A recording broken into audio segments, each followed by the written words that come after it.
ایک دن سلطان عبدالحمید نے اپنے وزیر سے کہا کہ فلاں صاحب کو بلائیے۔ وزیر نے اس شخص کو بلانے کے لیے آدمی بھیجا تو وزیر نے اس کو سلطان عبدالحمید کے حضور پیش کیا۔ سلطان نے اپنی جیب سے کچھ پیسے نکالے اور اس شخص کو دے کر فرمایا کہ اب کا حساب پورا ہو گیا۔ سلطان عبدالحمید جس کی حکومت 3 بر اعظموں پر تھی، لیکن یہاں ایک عام دکاندار سے حساب کتاب کر رہا ہے۔ جب دکاندار باہر نکلا تو وزیر نے ان سے پوچھا کہ آپ کو کیوں بلائے تھے؟ دکاندار نے کہا کہ میرا خلیفہ کے اوپر کچھ قرض باقی تھا، مجھ سے انہوں نے کچھ قرض لیا تھا، وہ لوٹانے کے لیے انہوں نے مجھے بلایا تھا۔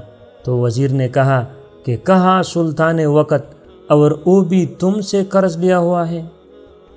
کہا ہاں، وہ بسا اوقات مجھ سے قرض لیتے رہتے ہیں۔ دکاندار تو چلا گیا لیکن وزیر کی پریشانی بڑھ گئی۔ وزیر نے سلطان کے حضور جا کر عرض کیا کہ سلطان حضرت، کیا آپ کو حقیقت میں چند سکوں کی ضرورت ہے؟ آپ نے واقعی ان سے قرضہ لیا ہوا ہے؟ تو سلطان نے فرمایا کہ میں نے ایک حدیث مبارک سنی ہے کہ بندہ اپنی ضرورت کے تحت اگر کسی سے قرض حسن لیتا ہے اور ادا کرنے کی نیت ہو تو ادا کرنے کے زمانے میں جتنے دن تک وہ کوشش کرتا رہے گا، اللہ تعالیٰ کے نزدیک وہ رحم کرنے والے بندوں میں سے پایا جائے گا۔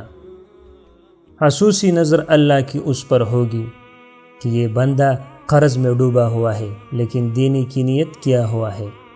میں ہمیشہ اس دکاندار سے تھوڑا سا قرض اس لیے لے لیتا ہوں کہ اللہ مجھ پر نظر رکھے، کیونکہ اس بندے پر اللہ رحم فرماتا ہے جس نے دینے کی نیت کیا ہو۔ اور حدیث میں یہ بھی آتا ہے کہ دینے کی کوشش میں اللہ تعالیٰ فرشتوں کو فرماتا ہے کہ اس شخص کے لیے سارے راستے کھول دو۔